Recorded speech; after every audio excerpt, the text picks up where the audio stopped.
Good evening students, welcome to SRS IAS and law academy. आज की जो हमारी करंट अफेयर की न्यूज़ होगी ये एनवायरनमेंट से रिलेटेड होगी और आज का जो हमारा टॉपिक है वो है सी बटरफ्लाइज। तो देखते हैं सबसे पहले ये न्यूज़ में क्यों है।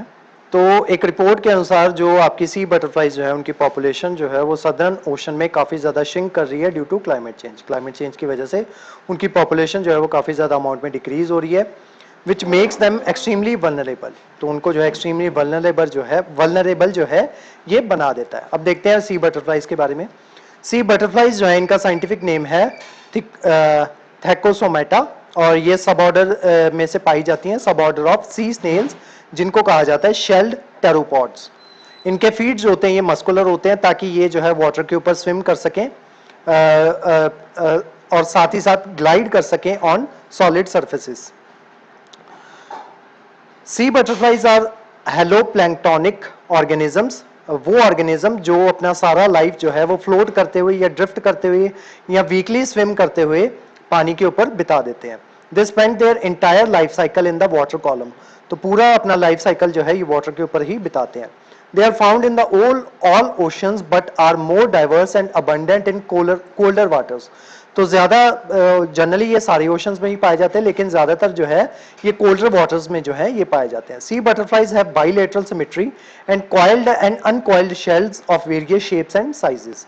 तो इसके कॉइल्ड या फिर अनकॉइल्ड शेल्स जो है वो होता है और इसकी सिमेट्री जो होती है सी बटरफ्लाइज की वो बाइलेटरल सिमेट्री होती है। Their shells is mostly transparent and very fragile and can be easily dissolved by ocean acidification. तो जब भी ओशन में एसिडिफिकेशन जो है ये एसिडिफाइड ओशन में जो है इनके शेल्स जो है वो इजीली डिसॉल्व हो जाते हैं, जिस वजह से इनकी डेथ जो है वो हो जाती है। They have a pair of wings like lobes and parapodia for propulsion and a head with eyes, tentacles and a mouth with a long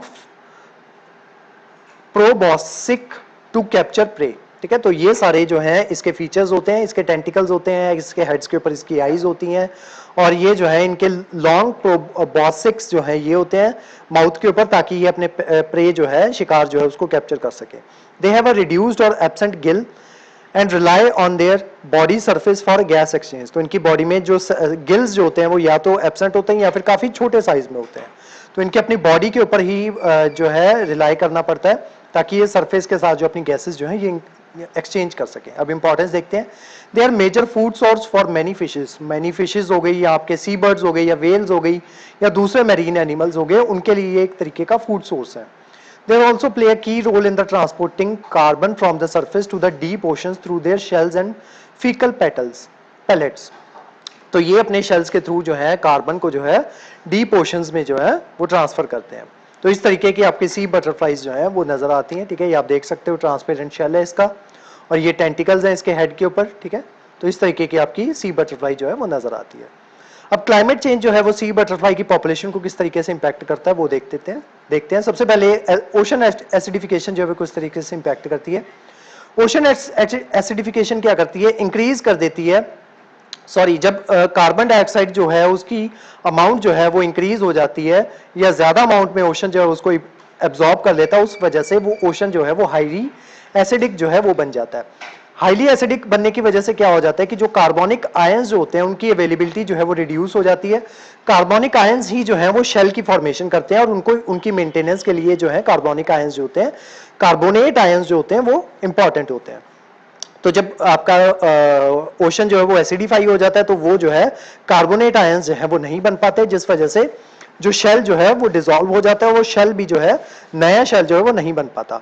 the ocean is most acidic in winter, और winter में ocean जो होता है वो सबसे ज्यादा acidic जो है वो होता है because cooler water absorb more carbon dioxide.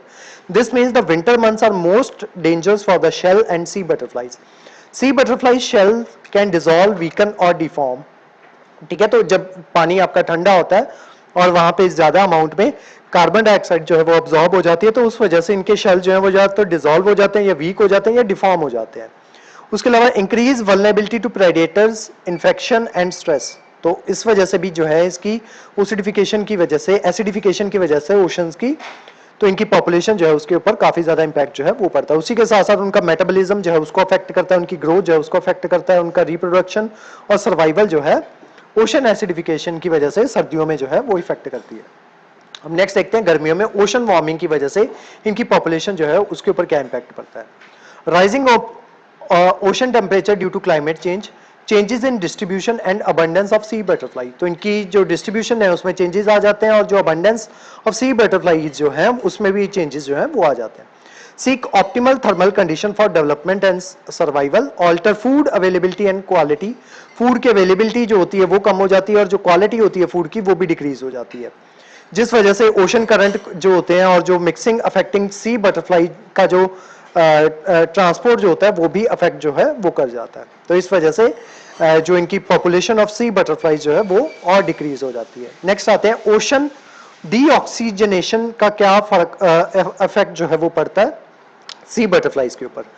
जब आपका ओशन जो है वो वार्मर हो जाता है या फिर स्ट्रेटिफाइड ओशन जो है वो क्या करता है, ऑक्सीजन लेवल जो है उनको डिक्रीज कर देता है, जिस वजह से जो सी बटरफ्लाइज जो है उनको रेस्पिरेशन में प्रॉब्लम आती है और उनका एनर्जी बैलेंस जो है वो खराब हो जाता है। उसके अलावा जो इनका वर्टिकल माइग्रेशन पैटर्न्स जो है वो भी ऑल्टर होते हैं और जिस वजह से आपकी ये जो पॉपुलेशन है सी बटरफ्लाइज की उनके ऊपर डायरेक्ट और इनडायरेक्ट इम्पैक्ट जो है ये डालते हैं। तो आज की जो हमारी क्लास थी वो सी बटरफ्लाइज के बारे में थी। इस क्लास के जो नोट्स हैं वो आपको सेंड कर दिए जाएंगे हमारे टेलीग्राम चैनल पे और जो हमारे वेरियस व्हाट्सएप ग्रुप्स जो हैं वहाँ पे भी इसके नोट्स जो आपको सर्कुलेट कर दिए जाएंगे।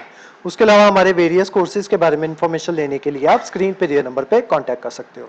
तो आज की जो हमारी क्लास थी वो यहीं तक थी। Thank you so much.